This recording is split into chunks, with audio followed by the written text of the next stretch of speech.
Com mais de 500 anos de história documentada, 200 de independência e sendo o quinto maior país do mundo, o Brasil é um lugar com história única e que guarda muitos segredos, fatos curiosos e coisas que você provavelmente nunca viu na escola. Por isso, hoje eu decidi explorar alguns fatos curiosos e desconhecidos sobre a história do nosso país em forma de iceberg. Eu acho que não preciso dizer o que é um iceberg, mas em poucas palavras, são vídeos que contam sobre fatos e segredos de um determinado assunto, passando pelas partes mais conhecidas até as mais obscuras e assustadoras, usando, claro, a analogia de um iceberg.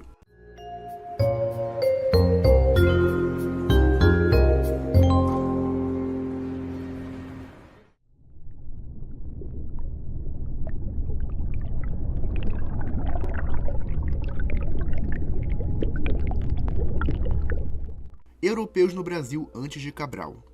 Se alguém te perguntar quem foi o primeiro europeu a chegar no Brasil, é provável que você responda logo de cara Pedro Álvares Cabral. Porém, o certo a se dizer é que Cabral apenas tomou posse das terras em nome de Portugal, já que antes dele, outros europeus já tinham alcançado a costa brasileira. Em 26 de janeiro de 1500, o espanhol Vicente Yáñez Pinzón alcançou o Cabo de Santo Agostinho no atual Pernambuco. Isso 4 meses antes da chegada de Cabral, segundo documentos espanhóis do século XVI. Yáñez Pinzón é até considerado o descobridor do Brasil pelas enciclopédias Barça e Britânica e foi condecorado pelo rei da Espanha quando retornou. Ele não foi o único a chegar antes dos portugueses, já que em fevereiro do mesmo ano, o também espanhol Diego de Lepe alcançou o sudeste e a foz do rio Amazonas. Aí você pergunta, se foram eles quem provavelmente descobriram o Brasil, por que hoje nós não falamos espanhol? Simples, os dois navegadores fizeram viagens de reconhecimento e mapeamento da região, sem a intenção de colonizar, apenas de delimitar as terras portuguesas e espanholas firmadas no Tratado de Tordesilhas. Ainda existe uma teoria que gera controvérsia, que defende que o português Duarte Pacheco Pereira teria chegado na foz do rio Amazonas em 1498, também numa missão de reconhecimento secreta. Porém, não existem tantas fontes confiáveis que deem crédito a essa teoria. A verdadeira origem do nome do Brasil. A gente aprende na escola que o nome do Brasil vem do pau-brasil, uma árvore que produz uma tinta parecida com a cor de brasa e que foi muito vendida na Europa do século XVI. Isso de fato é verdade, porém, você já parou para se perguntar o que significa e a origem dessa palavra? Bom, o significado provavelmente é brasa, uma cor avermelhada muito semelhante à cor do fogo. Porém, as raízes etimológicas são tema de debate. Alguns afirmam que tem origem no celta barquino, já outros afirmam que tem origem no fenício ou no latim. Há ainda quem associe a origem da palavra a uma fictícia ilha da mitologia celta, chamada Rai Brasil, que seria a Ilha dos Abençoados. Há quem acredite também que os portugueses nomearam o Brasil dessa forma porque acreditavam que haviam chegado na lendária Rai Brasil, mas isso não passa de especulação. Seja como for, o nome do Brasil significa Terra da Brasa, em referência ao pau-brasil, que hoje é quase extinto. Dom Pedro II era sobrinho de Napoleão Bonaparte. A relação da antiga família imperial brasileira com a família imperial da França não era muito distante, isso porque o imperador Dom Pedro II era sobrinho de nada mais nada menos que Napoleão Bonaparte, isso porque o imperador foi casado com a princesa austríaca Maria Luísa de Habsburgo, que por sua vez era a irmã mais velha de Dona Leopoldina, mãe de Dom Pedro II. Logo, isso fazia não apenas Dom Pedro II ser sobrinho do general Corso, mas Dona Leopoldina ser sua cunhada e Napoleão III ser primo de Dom Pedro II. A República do Acre. Sim, galera, o Acre não só existe, como no passado também foi um estado independente, com exército, população, bandeira, hino nacional e até presidente. Tudo começou em 1899, quando a então província boliviana do Acre se rebelou contra o governo central, e o seringalista Luiz Galvez Rodrigues de Arias foi nomeado presidente. Ele criou escolas, corpo de bombeiros, polícia, exército e planejava criar uma nação bem à frente de seu tempo, mesclando a modernidade e o respeito à natureza. Porém, as forças bolivianas constantemente entravam em conflito com a República, que acabou sendo anexada ao Brasil em 1903. Se quiser saber mais sobre como ocorreram as coisas, veja nosso vídeo exclusivo sobre a República do Acre. Antônio Conselheiro. Antônio Vicente Mendes Maciel foi um líder religioso brasileiro do estado da Bahia. Ele entrou para a história como Antônio Conselheiro, líder da comunidade de Belo Monte, uma sociedade onde todos eram iguais e trabalhavam em conjunto. Lá moravam desde sertanejos pobres até indígenas e negros recém-libertos da escravidão. Conselheiro tornou-se quase um messias para o povo baiano do interior, já que pregava sobre o fim dos impostos, liberdade de posse da terra e contra o Estado laico. Por ser uma figura que gerava grande impacto entre a população e pregava contra o governo, ele foi caçado intensamente e sua comunidade resistiu por meses na Guerra de Canudos contra o governo republicano. Conselheiro faleceu durante o conflito, provavelmente de desenteria. No entanto, sua imagem e legado são respeitados e cultuados no folclore baiano até hoje, sendo uma das pessoas homenageadas no Livro de Heróis e Heroínas da Pátria, ou Livro de Aço.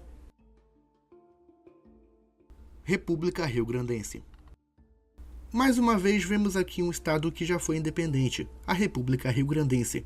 A República Rio-Grandense foi um estado separatista do Império do Brasil, localizado no atual Rio Grande do Sul. A motivação da criação da República foi a Revolução Farroupilha, ocorrida na região em oposição ao governo regencial do Brasil, por razões econômicas e ideológicas. O maior líder dessa república foi Bento Gonçalves da Silva, que lutou por anos contra o exército imperial. A República Rio-Grandense foi uma das poucas revoltas separatistas no Brasil que deu certo, e terminou em 1845, quando voluntariamente a região voltou a ser uma província do Império após alguns acordos. O primeiro presidente negro do Brasil. Talvez você não saiba, mas o Brasil já teve um presidente negro. Nilo Peçanha foi eleito vice-presidente em 1906. Anos depois, o presidente Afonso Pena morre e Peçanha se torna presidente por sucessão. Seu curto governo foi marcado por várias reformas na educação e a abertura das primeiras escolas técnicas do país. Por essas e outras, Nilo Peçanha é considerado o patrono da educação profissional e técnica do Brasil. Porém, ainda existem controvérsias sobre sua cor de pele e se ele foi realmente o primeiro presidente com ascendência africana, já que outros provavelmente também tiveram antepassados negros, que eram ocultados devido ao preconceito da época. Alguns também consideram Nilo Peçanha como o primeiro presidente pardo, já que apesar de seu tom de pele ser bem puxado para o negro, ele também possuía características brancas. Seja como for, é um fato curioso que uma pessoa de cor tenha governado o Brasil na época, onde o racismo era muito mais presente e aceito na sociedade. O Brasil teve 4 monarcas. Essa é uma curiosidade bem interessante, já que geralmente quando se fala de império, as pessoas lembram de Dom Pedro II e Dom Pedro I, que foram os monarcas efetivos do Brasil. Mas o que poucos sabem é que o Brasil, como entidade soberana, já teve 4 monarcas desde 1815, quando o Reino Unido de Portugal, Brasil e Algarves foi fundado. A primeira rainha foi Dona Maria I, entre 1815 e 1816, e o segundo foi Dom João VI, que governou entre 1816 e 1822. Somando aos 2 imperadores do Brasil, nosso país teve 4 monarcas entre 1815 e 1889.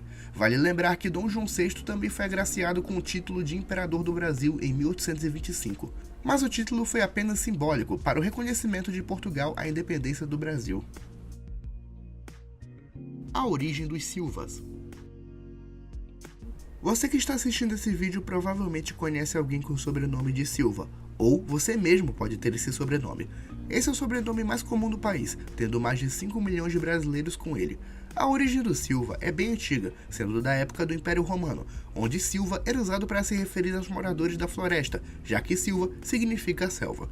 Com o passar dos séculos, o sobrenome começou a ser usado na região ibérica, especialmente em Portugal, sendo o sobrenome mais usado no todo o país. Devido a isso, muitos judeus que se convertiam ao cristianismo ou africanos que eram escravizados e cristianizados adotavam o Silva como sobrenome. Os índios também adotavam ele por algum motivo, e hoje podemos dizer que isso é uma característica do Brasil, já que é quase impossível existir alguém que não conheça alguém com o sobrenome de Silva aqui no Brasil. Césio 137. O acidente radiológico de Goiânia, mais conhecido como caso Césio 137, foi um acidente envolvendo radiação ocorrido em Goiânia em 1987. Na ocasião, uma máquina contendo substância de Césio 137 foi abandonada no lixão e entrou em contato com várias pessoas, das quais 100 morreram naquele ano ou morreram nos anos posteriores ao acidente. Esse é considerado o segundo pior acidente radioativo da história, atrás apenas de Chernobyl, além do pior acidente radioativo ocorrido fora de uma usina nuclear.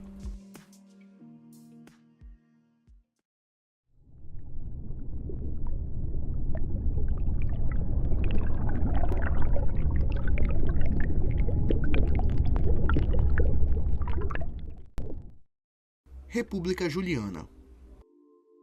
A República Juliana foi assim como a República Rio-Grandense, um estado separatista do Brasil Império. Proclamada em julho de 1839 com a tomada de Laguna, a República foi apoiada pela República Rio-Grandense, que queria aumentar seu poder e influência na região sul do Brasil. Porém, poucos meses depois da proclamação da República, as tropas imperiais conseguiram retomar a cidade de Laguna e, em novembro de 1839, reintegraram o território à província de Santa Catarina. Lampião e Maria Bonita. O cangaço foi um movimento armado do Nordeste brasileiro que aterrorizou a região entre o final do século XIX e meados da década de 40. O maior e mais enigmático cangaceiro da época foi Virgulino Ferreira da Silva, o Lampião. Ele liderou um dos maiores bandos do Nordeste, capturando cidades e invadindo fazendas. Sua esposa também não ficava muito atrás, já que Maria Bonita também era uma grande líder do cangaço e ajudava seu marido e seu bando nas invasões e saques. A figura dos dois tornou-se conhecida e reverenciada na cultura popular brasileira, sendo comparados por alguns a Bonnie e Clyde. Lampião e Maria Bonita foram mortos em uma emboscada em 1938, tendo suas cabeças cortadas e expostas em várias cidades da região. A morte de Lampião e Maria Bonita é considerada por alguns como o fim da era do cangaço. Fordlândia. A cidade de Fordlândia foi um projeto empresarial construído no Pará pelo norte-americano Henry Ford. Na época, a borracha era utilizada na indústria americana e um dos lugares onde mais se encontrava era na Amazônia. Fordlândia foi construída em 1927, formada por trabalhadores que extraíam borracha para as empresas Ford. Porém, o projeto teve uma série de problemas, como a falta de adaptação dos brasileiros ao modo de trabalho estrangeiro e alguns obstáculos do governo federal. Com isso, a cidade foi sendo abandonada tanto pela Ford quanto pelos habitantes locais. Hoje, o local onde se localizava a cidade é habitado por cerca de 1.700 pessoas, sendo famosa por ser uma cidade fantasma e misteriosa. Luzia. Luzia é um fóssil humano encontrado em Minas Gerais que data de 12 a 13 mil anos de antiguidade. O fóssil é um dos mais antigos achados na América e o mais antigo do Brasil, sendo considerado culturalmente como a primeira brasileira. Luzia também ajudou nas teorias sobre a origem do homem americano. Infelizmente, boa parte do esqueleto original foi queimado no incêndio do Museu Nacional em 2018. Até o momento, cientistas já conseguiram recuperar 80% do fóssil original, preservando aquele que é um dos grandes achados da história brasileira e da pré-história mundial. Movimento integralista. O movimento integralista brasileiro foi um fenômeno político surgido na década de 30 e liderado por Plínio Salgado. O centro era a Ação Integralista Brasileira, que defendia o corporativismo, ultranacionalismo, conservadorismo social e rejeitava pautas como o liberalismo e o comunismo. Em poucas palavras, era uma cópia do nazismo alemão e do fascismo italiano. O auge do movimento foi nos anos 30 e 40, tendo uma queda a partir dos anos 50. Desde meados da década de 2010, o movimento vem ganhando uma nova força em um eixo da chamada nova direita. Atualmente, existem centros integralistas em todo o país. Brasil holandês. Entre os anos de 1630 e 1655, a maior parte do Nordeste brasileiro foi dominado pelos holandeses, que fundaram a colônia de Nova Holanda. O maior líder foi Maurício de Nassau, que surpreendentemente fez a região crescer economicamente através da cana-de-açúcar, e fundou hospitais, escolas, centros científicos e permitiu a liberdade religiosa pela primeira vez no Brasil. Porém, devido ao conflito externo com os portugueses e interno com os senhores de engenho, os holandeses foram abandonando o Nordeste aos poucos, e em 1655 a região foi retomada pelos portugueses. A primeira favela. Já falamos aqui sobre Antônio Conselheiro, mas o que poucos sabem é que a criação da primeira favela do Brasil teve uma pequena relação com ele. Em 1896, alguns cariocas foram enviados ao interior da Bahia para lutar contra o exército de Conselheiro na Guerra de Canudos. Em troca, o governo prometeu terras e moradia para os soldados e suas famílias. Porém, quando eles retornaram para o Rio, não tiveram as terras prometidas e acabaram tendo que se alojar no Morro da Providência, onde construíram uma comunidade considerada como a primeira favela. Aliás, favela vem de um morro baiano chamado Morro da Favela, que ficava perto de Canudos. O nome tem origem no fato do morro ser cheio de favelas, uma planta cuja semente é muito parecida com favas. Daí vem o nome do morro, que deu origem ao nome da primeira favela e é atualmente comum para qualquer lugar como esse. Santos Dumont. Santos Dumont foi o inventor brasileiro a quem é acreditada a invenção do avião. Apesar de existirem controvérsias sobre se ele realmente foi o inventor, fato é que até hoje ele é homenageado pelos aeroclubes de todo o mundo e tem seu nome em vários projetos e aeroportos. Drummond também foi um autodidata e esportista reconhecido a nível mundial, principalmente na França. Infelizmente, Drummond acabou terminando com sua própria vida em 1932, devido à depressão e transtornos de bipolaridade. Tragicamente, o motivo era pelo fato do avião, sua maior invenção, estar sendo usada em guerras e como ferramenta de ataque. A culpa pelo seu feito foi demonstrada através de sua triste decisão. Silvio Santos presidente. Sim, você pode não acreditar, mas o homem do baú já foi candidato à presidência do Brasil. Ou melhor, quase. O que acontece é que em 1989 estavam acontecendo as primeiras eleições presidenciais após 29 anos. Surpreendentemente, Silvio Santos ficou à frente das primeiras pesquisas de intenção de voto, assustando os principais concorrentes como Collor, Mário Covas, Paulo Maluf e Lula. Entretanto, sua candidatura não foi para frente devido a uma série de problemas no registro do TSE. Por isso, antes mesmo do período final do primeiro turno, a candidatura foi cassada e o homem do baú não pôde concorrer naquela eleição. Mas o que deixa muitos pensativos, e a mim pessoalmente, é saber o que teria acontecido caso o Silvio Santos tivesse sido presidente. O que você acha? Coloque nos comentários. O dia que São Paulo teve um rei.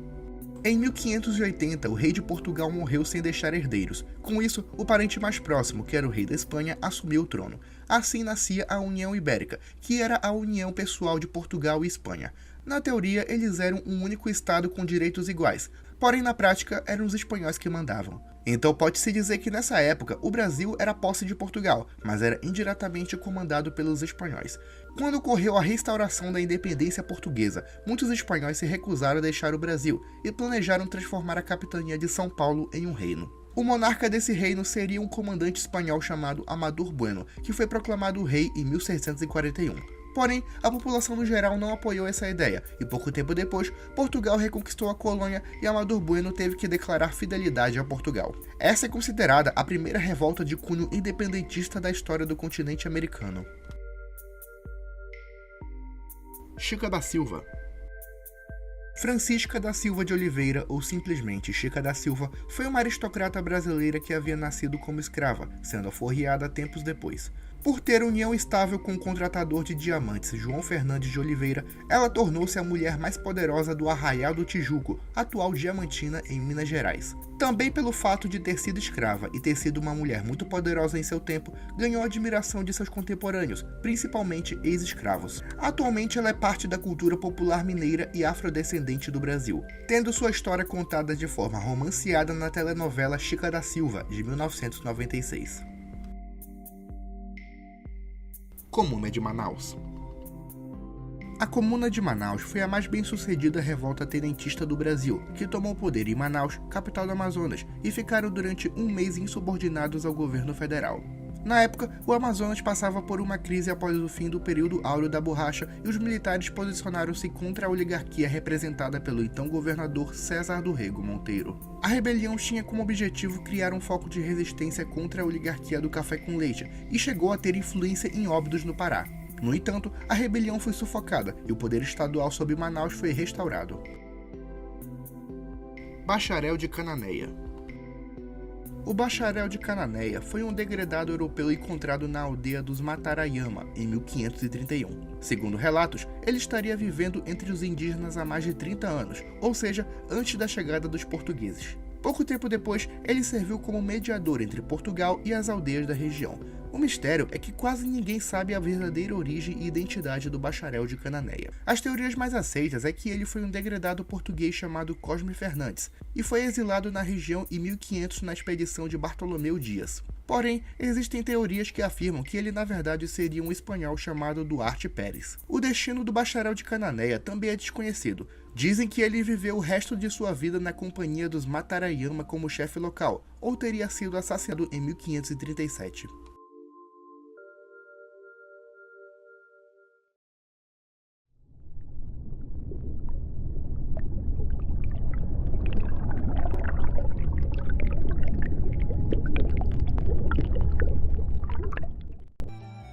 A Batalha das Soninhas.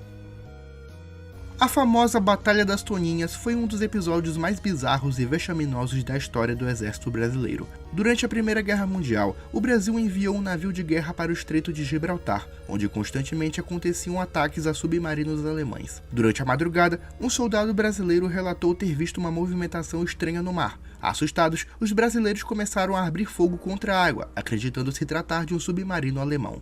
Quando o sangue começou a aparecer, perceberam que não era um submarino, mas sim várias toninhas que foram massacradas pelo exército brasileiro. Você já deve ter ouvido muito essa história, mas vale muito a pena lembrar. Hospital Colônia de Barbacena. O Hospital Colônia de Barbacenas foi uma instituição manicomial localizada em Barbacenas, Minas Gerais.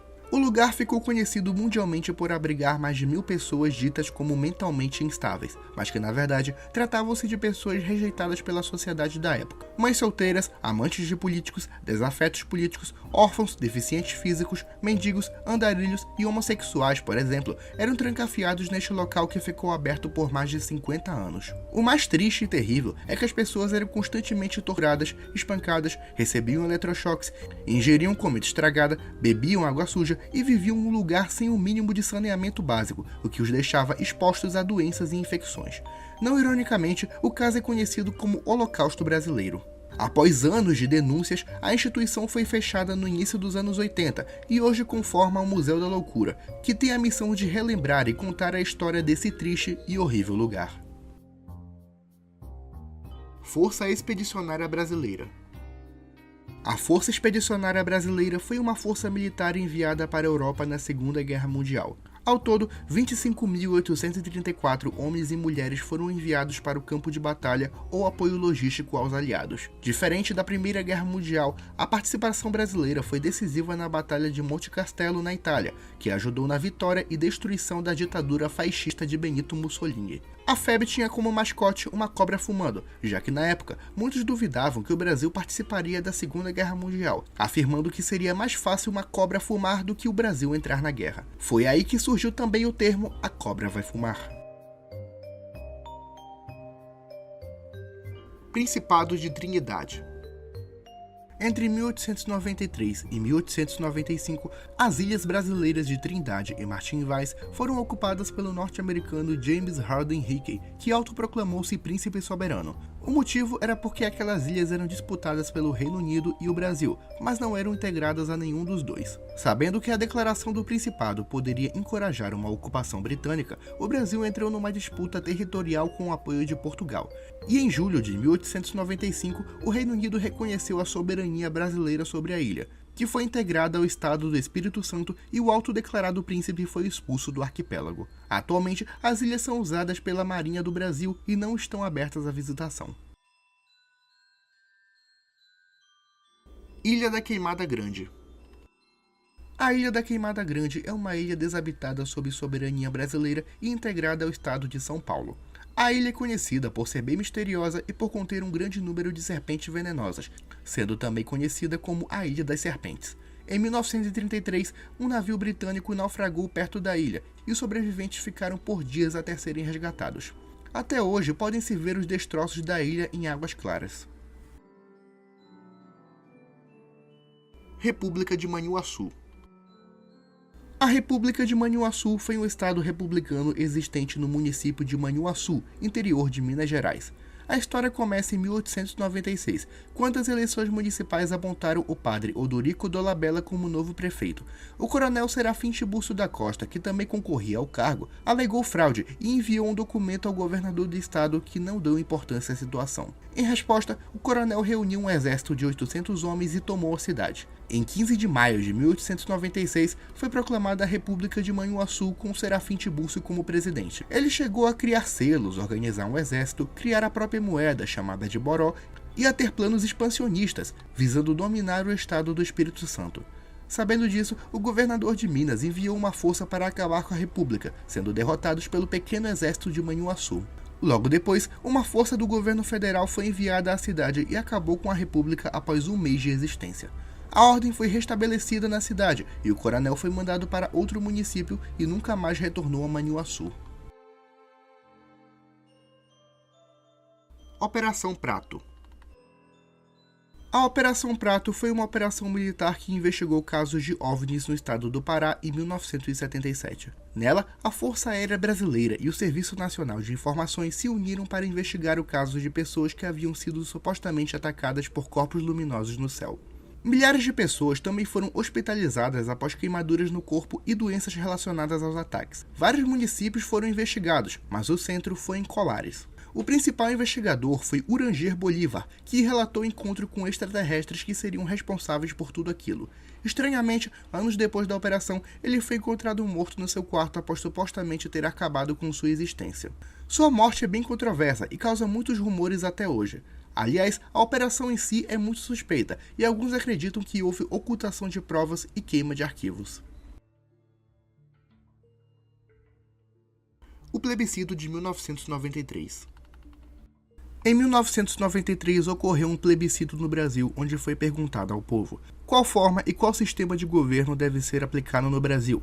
As opções foram monarquia, república, presidencialismo e parlamentarismo. A ideia de um referendo sobre a monarquia já era antiga, datada desde o início da República em 1889. Porém, apenas com a Constituição de 1988 e uma emenda constitucional, o plebiscito foi realizado. A proposta monárquica contou com apenas 13% dos votos, e a República venceu com 86% após uma coalizão de partidos organizar uma campanha antimonárquica e republicana. Alguns até acreditam que houve fraude nessa campanha e a monarquia foi boicotada. Seja como for, o plebiscito legitimou a República presidencialista após mais de 100 anos de governo republicano.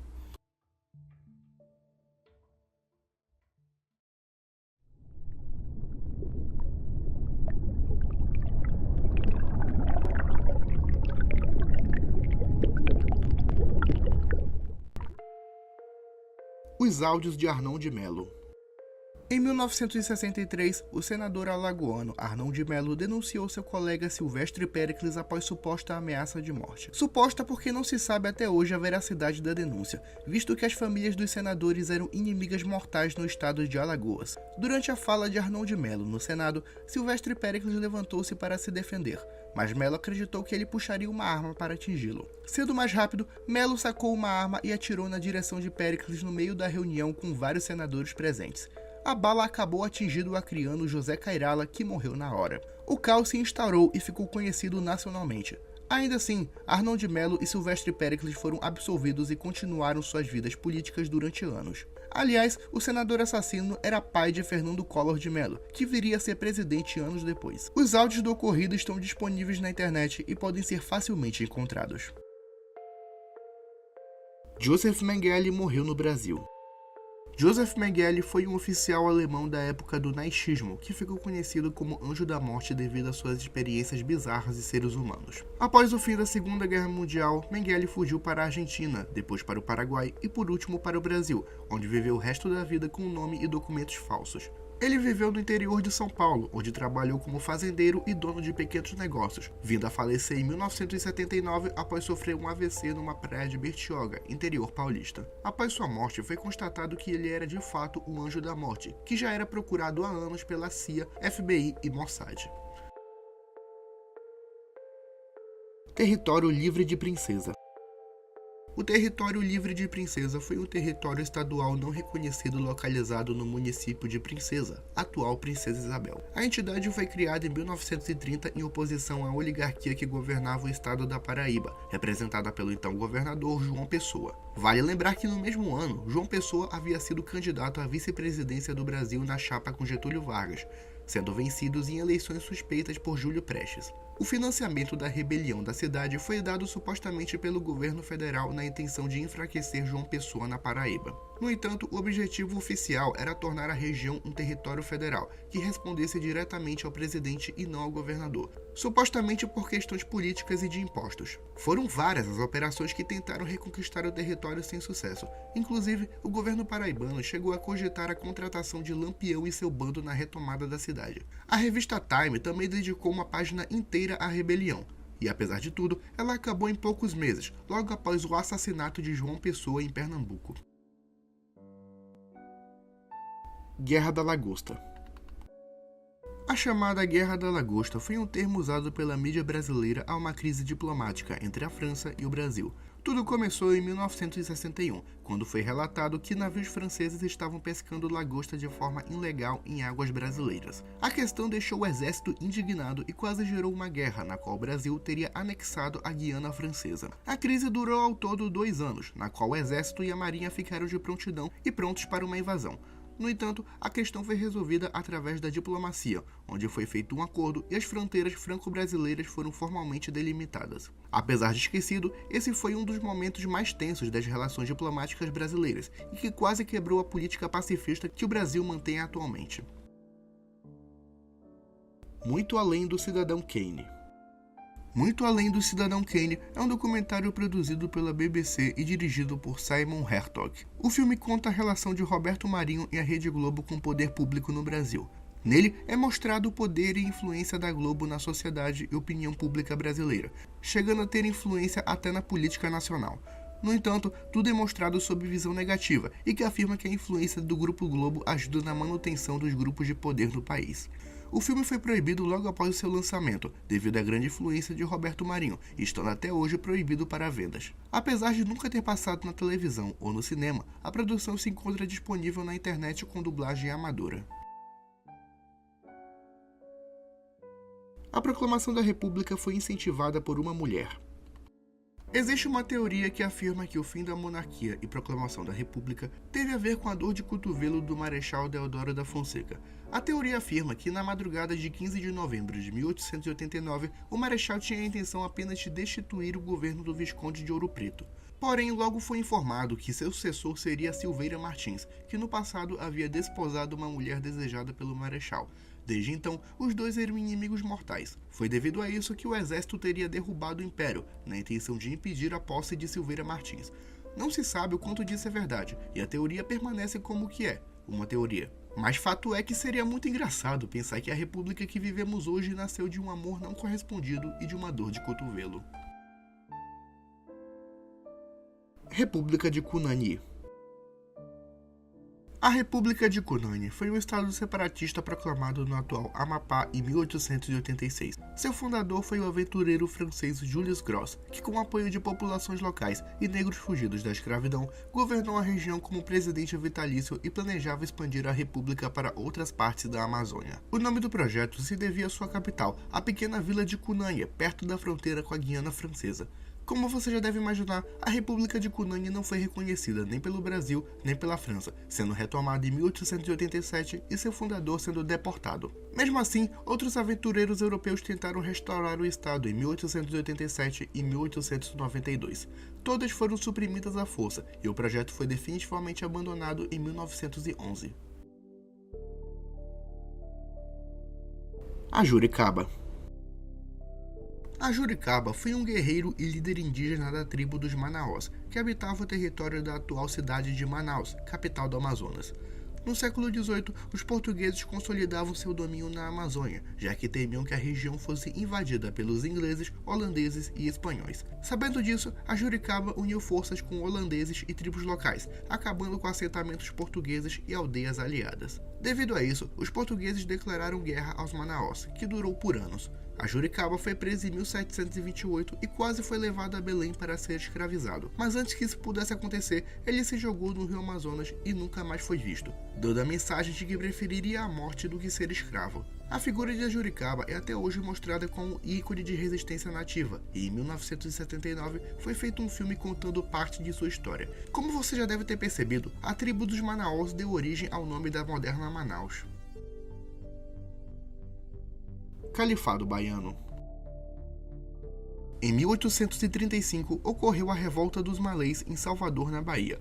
Essa foi a maior revolta de escravos do Brasil, mas o que poucos sabem é que o objetivo dos malês era fundar um Estado Islâmico na Bahia, já que os malês eram africanos muçulmanos do Saara, que foram trazidos ao Brasil como escravos. Diferente da maioria, eles sabiam ler, escrever, conheciam de metalurgia e acreditavam nos preceitos do Alcorão. Alguns acreditam que o objetivo da revolta era fundar um califado na Bahia e que provavelmente seria defendido pelo Império Otomano. Não se sabe o quanto disso é verdade, já que a revolta foi esmagada após alguns dias. Mas é algo bem curioso e até estranho de se pensar, uma nação negra e islâmica no território brasileiro.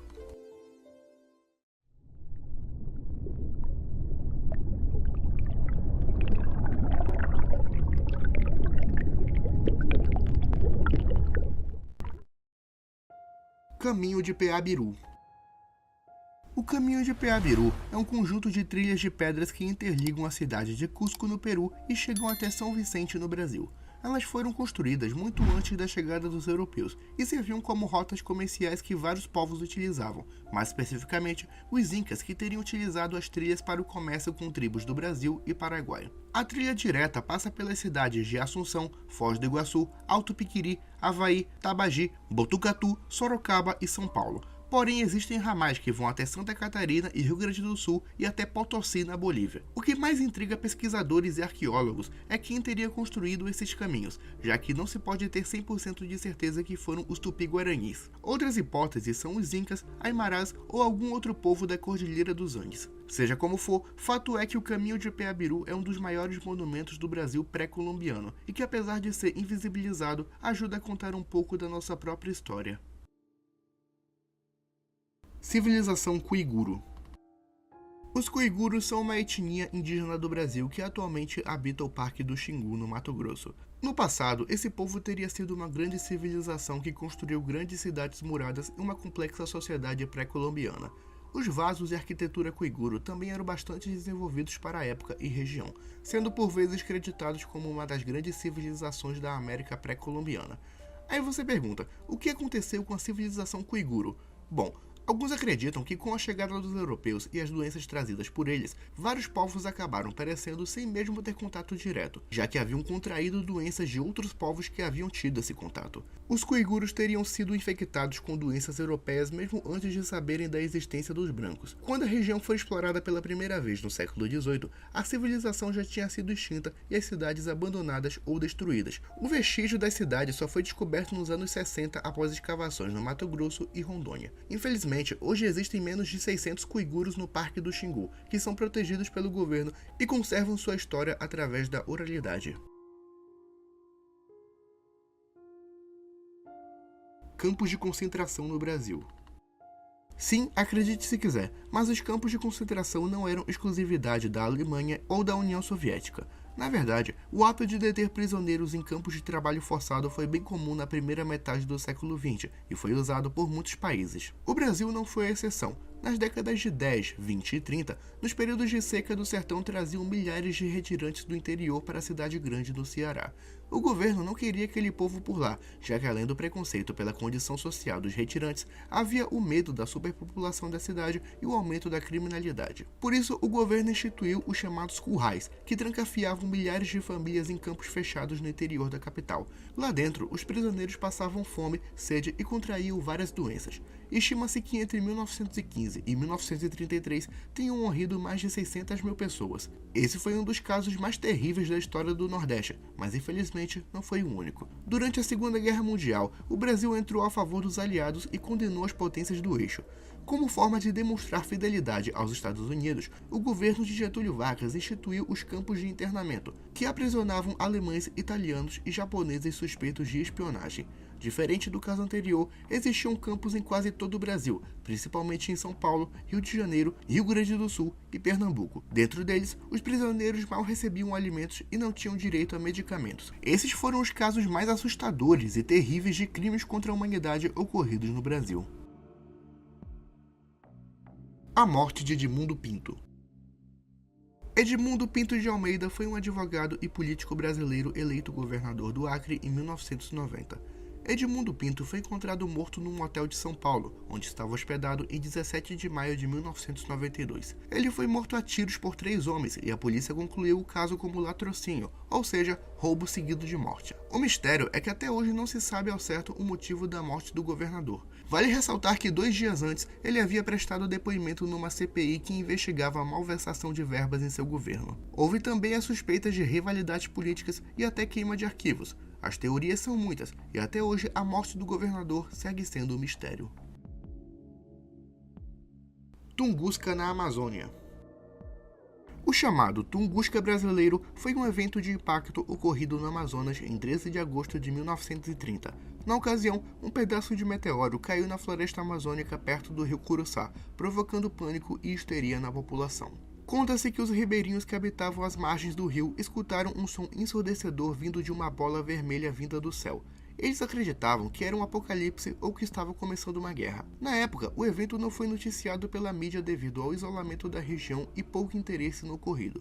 Apenas no ano seguinte, o caso foi relatado no jornal italiano e mais de 70 anos depois, uma equipe brasileira e australiana foi enviada ao local e encontrou um vestígio de uma grande cratera gigante no município de Atalaia do Norte. O caso é investigado até hoje pela comunidade científica e é comparado ao evento Tunguska, que ocorreu na Rússia em 1908. Apesar de escuro e pouco documentado, é considerado um dos maiores impactos de uma rocha espacial na Terra. Nas xistas no sul do Brasil. Entre os anos 20, 30 e 40, o estado de Santa Catarina foi o bastião nacional socialista do Brasil. Desde antes do Bigodudo subir ao poder, já existiam grupos e organizações de cunho fascista que organizavam marchas em homenagem ao regime totalitário alemão e seu líder. Tais organizações existiram por todo o Brasil, mas Santa Catarina foi o epicentro do caso. A maioria dos adeptos eram famílias de ascendência alemã que governavam várias cidades do estado. O governo da época tinha muita tolerância com tais grupos, já que o próprio Getúlio Vargas nutria admiração pelos regimes ditatoriais europeus. Apenas com a entrada do Brasil na Segunda Guerra Mundial ao lado dos aliados, os grupos e organizações nazistas foram perseguidos e trancafiados em campos de internamento, como já vimos alguns tópicos atrás. Infelizmente, até hoje existem grupos nacional-socialistas em várias cidades do sul do Brasil. Nazistas na Amazônia. Ainda falando sobre os nazistas, vale lembrar que eles estiveram no interior da Amazônia em 1935.